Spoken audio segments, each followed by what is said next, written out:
안녕하세요. 저는 이민준입니다.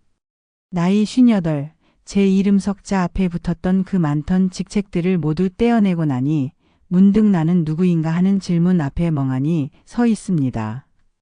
대한민국에서 중년 남자로 살아간다는 것. 요즘 저는 그 슬픈 현실과 매일 마주하고 있습니다. 친구들을 만나면 하나같이 하는 말이 나왔다는 겁니다. 회사를 나왔다는 거죠.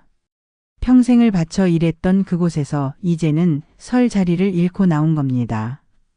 디지털 세상은 어찌나 빠르게 변하는지 젊은 친구들이 손가락 몇 번 움직여 햄버거를 척척 주문하는 동안 저는 그저 뒤에서 멀뚱히 서 있을 뿐입니다. 늘 해오던 익숙한 일들 말고는 뭘 해야 할지 모르겠고 그마저도 퇴직하고 나니 이젠 거의 쓸모없는 능력이 되어버렸습니다. 오후 2시 쨍한 햇살이 거실을 가득 채우는 시간. 저는 소파에 앉아 멍하니 리모컨만 만지작거립니다. 아침 일찍 등산을 다녀오거나 아니면 그저 집에서 시간을 죽이는 것이 일상입니다. 쓸데없는 소비를 줄이려 애쓰며 가계부를 들여다볼 때마다 한숨이 나옵니다. 젊었을 땐 미래를 위해 투자하라던 말들이 귀에 박히도록 들렸지만 지금은 그저 있는 돈이라도 아껴 쓰는 것이 최선이라 생각합니다. 아이들과는 이미 할 말이 없어진 지 오래입니다. 각자 바쁜 삶을 살아가고 있으니 제가 굳이 이래라 저래라 할 수도 없습니다. 가끔 주말에 모여 밥이라도 먹을라 치면 어색한 침묵만 흐르곤 합니다. 제가 꺼내는 옛날 이야기는 지루한 잔소리로 들리는 듯하고 아이들의 요즘 이야기는 저에게 너무나 낯선 세상의 이야기입니다. 아내는 또 어떻고요? 늘 바쁩니다. 저만의 생각인지는 모르겠지만 제게서 점점 멀어지는 듯한 느낌을 지울 수 없습니다. 예전엔 저녁 식탁에 앉아 오늘의 일들을 제잘거리던 아내였는데 이제는 그저 해야 할 일들을 처리하는 기계처럼 느껴지기도 합니다. 제 존재 자체가 집안에서 점점 희미해져 가는 것 같습니다. 집안의 주도권은 이미 잃은 지 오래입니다.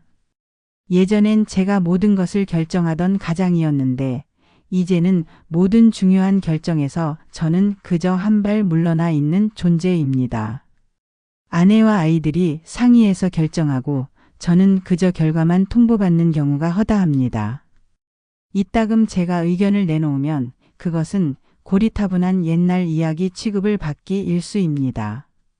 거실에 텔레비전을 틀어놓고 앉아 있어도 채널 선택권은 제게 없습니다. 그저 가족들이 보는 프로그램을 함께 보는 수밖에요. 이런 사소한 것들에서부터 저의 존재감은 바스라져 내립니다. 부모님과는 또 어떻고요? 연세 많으신 부모님께 죄송한 말씀이지만 어느 순간부터 대화가 끊겼습니다. 제가 잘 찾아뵙지 못하는 것도 있지만 막상 가면 무슨 이야기를 해야 할지 모르겠습니다. 그저 건강 안부나 묻고 밥이나 먹고 오는 것이 전부입니다. 살아온 세월만큼 쌓인 벽이 있는 건지 아니면 제가 변한 건지 그저 멀어진 듯한 느낌만 듭니다. 한낮에 반바지 차림으로 동네를 어슬렁거리는 것도 어색합니다. 괜히 남들의 시선이 느껴지는 것 같고 뭘 저렇게 한가하게 돌아다니냐 하는 비웃음이 들리는 듯합니다. 젊을 땐 그저 앞만 보고 달렸는데 지금은 뭘 해야 할지 모르는 길 잃은 유목민 같습니다. 거울을 보면 축 처진 어깨와 깊어진 주름이 보입니다. 이 모습이 바로 대한민국 중년 남자의 초상인 건가 싶어 씁쓸합니다. 제 취업에 성공한 친구들을 보면 부럽습니다. 단순히 월급이 부러운 게 아닙니다. 그들은 여전히 세상 속에 발을 딛고 서 있다는 것, 어딘가 소속되어 있다는 그 사실이 부러운 겁니다. 새로운 명함을 내밀고 자신감 있게 웃는 친구들의 모습은 제게는 너무나 먼 세상 이야기처럼 느껴집니다. 저도 이것저것 알아보긴 합니다. 이 나이에 뭘 하겠어 하다가도 이러다간 정말 큰일 나겠다는 생각에 장사나 해볼까 싶어 시장조사도 해보고 유튜브로 성공 사례도 찾아봅니다. 하지만 마음 한편에서는 늘 내가 과연 할 수 있을까? 하는 두려움이 스멀스멀 올라옵니다. 10년 넘게 직장 생활만 해온 제가 새로운 세상에 뛰어들 수 있을까? 수없이 많은 질문들이 저를 짓누릅니다. 결국 그놈의 겁 때문에 아무것도 시작하지 못하고 제자리 걸음만 반복합니다. 자기계발서를 읽거나 성공한 사람들의 강의를 들어봐도 그뿐입니다. 그 순간만큼은 그래, 나도 할 수 있어 하는 뜨거운 용기가 솟아오르지만 책장을 덮고 강의실을 나서는 순간 그 모든 에너지는 신기루처럼 사라집니다. 다시 거울 속에 저를 마주하면 그저 작고 초라한 중년 남자 한 명만 보일 뿐입니다. 다시 자신이 없어집니다. 사람들이 주식이나 비트코인, 부동산 투자 같은 이야기들을 할 때면 저도 모르게 귀를 기울이게 됩니다. 누군가는 몇 배를 벌었다는 소리에 솔깃했다가도 누가 망했다는 소리만 들으면 제 일처럼 간담이 서늘해집니다. 힘들게 모아온 돈이라도 날릴까 봐 조마조마한 마음이 앞섭니다. 위험을 감수하기에는 이미 너무 많은 것을 잃어버린 느낌입니다. 이 나이에 다시 시작할 엄두가 나지 않는 겁니다. 실패는 저에게 너무나 큰 상처로 남을 것 같습니다. 앞으로 40년에서 50년을 이대로 살 수는 없습니다. 이건 분명합니다. 하지만 뚜렷한 해답도 없습니다. 마치 짙은 안개 속에 갇힌 배처럼 어디로 가야 할지, 무엇을 해야 할지 갈피를 잡을 수 없습니다. 50년 넘게 살아오면서 제 이름 앞에 직책이라는 훈장이 붙어 있을 때는 몰랐습니다. 그 직책이 저라는 사람을 규정하고 저에게 가치를 부여한다고 생각했습니다. 하지만 이제 그 직책을 떼어내고 나니 과연 이민준이라는 브랜드가 어떤 가치를 가지고 있는지 스스로에게 묻게 됩니다. 답은 쉽사리 나오지 않습니다. 새벽녘 잠에서 깨어나 뒤척이다가 문득 눈을 뜨면 온 세상이 고요합니다. 옆자리 아내의 규칙적인 숨소리만이 들려올 뿐입니다. 이 넓은 침대에 홀로 떠 있는 듯한 기분이 들 때가 있습니다. 잠 못 이루는 밤이 길어질수록 생각은 꼬리에 꼬리를 물고 이어집니다. 과거의 영광은 아련한 추억이 되어버렸고 미래는 불확실한 안개 속에 가려져 있습니다. 현재는 그저 무의미한 시간의 반복처럼 느껴질 때도 있습니다. 가끔 아내에게 넌지시 말을 건네봅니다. 여보, 나 요즘 뭘 해야 할지 모르겠어. 그러면 아내는 듣는 둥 마는 둥 스마트폰만 바라봅니다. 그러게 뭘 좀 찾아봐요. 하는 건성한 대답이 돌아올 뿐입니다. 제가 하는 모든 이야기가 잔소리처럼 들리는 걸까요? 아니면 제가 너무 무기력해 보여서 대화할 가치조차 느끼지 못하는 걸까요? 점점 대화가 줄어들고 집안에는 적막감만 흐릅니다. 서로를 마주보고 앉아 있어도 각자의 세상 속에 갇혀 있는 듯한 기분입니다. 친구들을 만나도 마찬가지입니다. 다들 비슷한 처지이다 보니 서로의 푸념만 늘어놓다가 헤어지기 일쑤입니다. 예전에는 술 한 잔 기울이며 밤새도록 세상 이야기를 나누던 친구들이었는데 이제는 서로의 아픔을 확인하는 자리로 변질된 것 같습니다. 서로에게 위로가 되기는커녕 서로의 불안감만 증폭시키는 것 같아 만남 자체가 부담스러워질 때도 있습니다. 결국 집으로 돌아와 홀로 방에 앉아 맥주 한 캔을 마시며 텔레비전을 켜지만 아무리 봐도 재미가 없습니다. 그저 시간을 보내기 위한 행위일 뿐입니다. 가장 견디기 힘든 것은 바로 이 외로움입니다. 젊을 때는 항상 사람들로 북적였고 회사에서는 동료들과 프로젝트를 논하고 집에서는 아이들의 제잘거림으로 시끄러웠습니다. 잠시도 혼자 있을 시간이 없었던 것 같습니다. 그런데 이제는 하루 종일 아무와도 제대로 된 대화를 나누지 않는 날이 허다합니다. 이 넓은 세상에 나 홀로 덩그러니 남겨진 듯한 기분이 들 때면 가슴 한편이 텅 비어버린 듯 시립니다. 누군가에게 하소연이라도 하고 싶지만 딱히 손 내밀 곳도 없습니다. 젊은 시절 쌓아왔던 인간관계는 대부분 회사 중심이었고 퇴직하고 나니 자연스럽게 멀어졌습니다. 가족들에게 짐이 되고 싶지 않은 마음에 제 속마음을 터놓기도 어렵습니다. 결국 모든 고민과 외로움을 혼자 삭히는 수밖에 없습니다.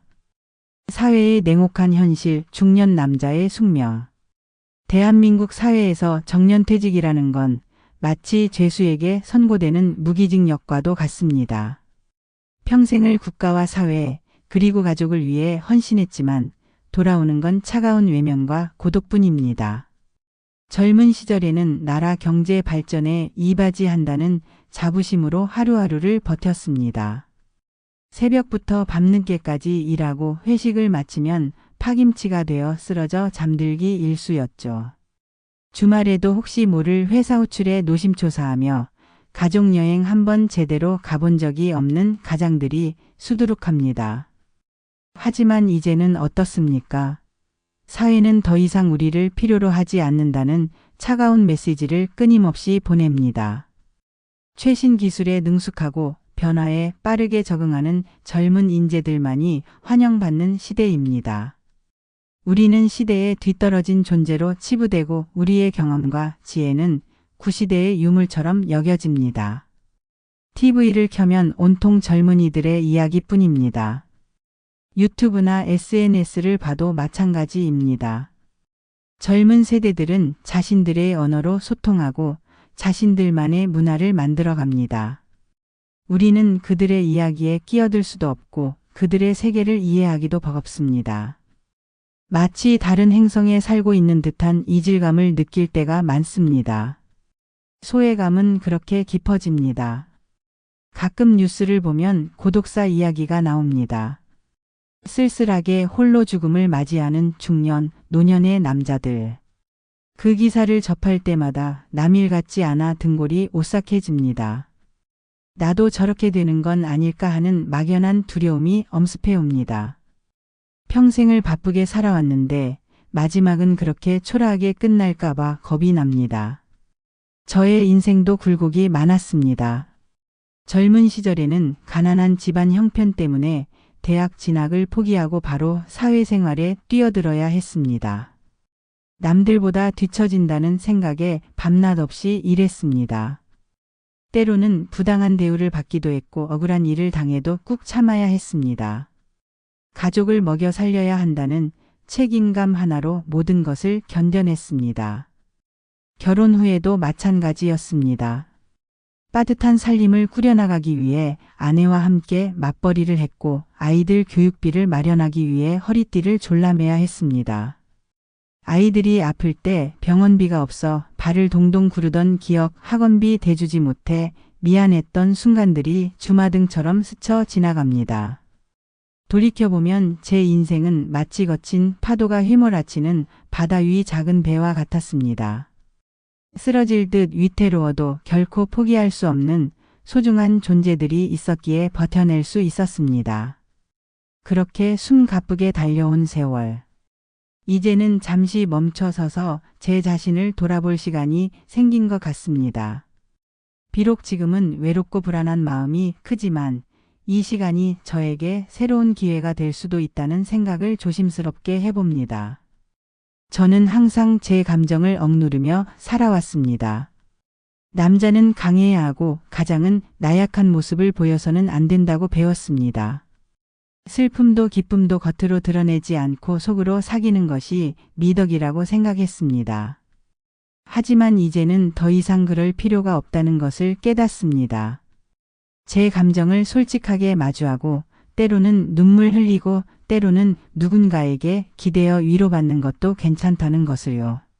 하지만 이대로 주저앉을 수는 없습니다. 58 아직 인생의 절반 이상이 남았다고 생각합니다. 이 남은 세월을 그저 홀로 외롭게 늙어갈 수는 없습니다. 무언가 해야 합니다. 새로운 것을 배우는데 도전해 보려고 합니다. 젊은 세대들이 능숙하게 다루는 디지털 기기 사용법부터 다시 배워볼까 합니다. 햄버거 주문은 물론 유튜브 영상 편집 같은 것도 배워서 제 이야기를 담은 영상을 만들어 볼 수도 있지 않을까요? 그림을 배우거나 악기를 연주하는 것도 좋습니다. 늦깎이 학생이 되어 새로운 지식을 습득하고 그 과정에서 오는 작은 성취감이라도 느껴보고 싶습니다. 몸을 움직이는 것도 중요하다고 생각합니다. 등산도 좋지만 동네 헬스장에 등록해서 꾸준히 운동을 해볼까 합니다. 건강은 물론이고 규칙적인 운동은 정신 건강에도 좋다고 하니 말입니다. 땀 흘리며 에너지를 발산하고 나면 왠지 모를 뿌듯함과 함께 새로운 활력을 얻을 수 있을 것 같습니다. 봉사활동도 고려하고 있습니다. 제가 가진 작은 능력이라도 사회에 환원하며 의미 있는 일을 하고 싶습니다. 누군가에게 도움이 될 수 있다면 제 존재의 가치를 다시금 깨닫게 될지도 모릅니다. 어려운 이웃을 돕거나 아이들을 가르치는 봉사 등 저의 손길이 필요한 곳을 찾아 나설 생각입니다. 물론 쉽지 않을 겁니다. 새로운 도전을 할 때마다 또다시 두려움과 불안감이 찾아올 것입니다. 마치 거친 바다에 홀로 서 있는 기분일지도 모릅니다. 하지만 더 이상 피할 수만은 없습니다. 인생의 황혼기에 접어들었다고 해서 모든 것을 포기하고 그저 시간을 흘려보낼 수는 없습니다. 저는 다시 한번 저만의 빛을 찾아 나설 것입니다. 마치 겨울을 이겨낸 새싹이 움을 우듯이 저의 삶에도 새로운 봄이 오기를 간절히 바랍니다. 비록 그 길이 험난할지라도 저는 묵묵히 제 발걸음을 옮길 것입니다. 여러분은 어떠신가요? 혹시 저와 비슷한 고민을 하고 계신가요? 이 막막한 시기를 어떻게 헤쳐나가고 계신지 궁금합니다. 우리 모두 함께 이 외로운 길을 헤쳐나갈 수 있는 지혜를 모아보는 것은 어떨까요?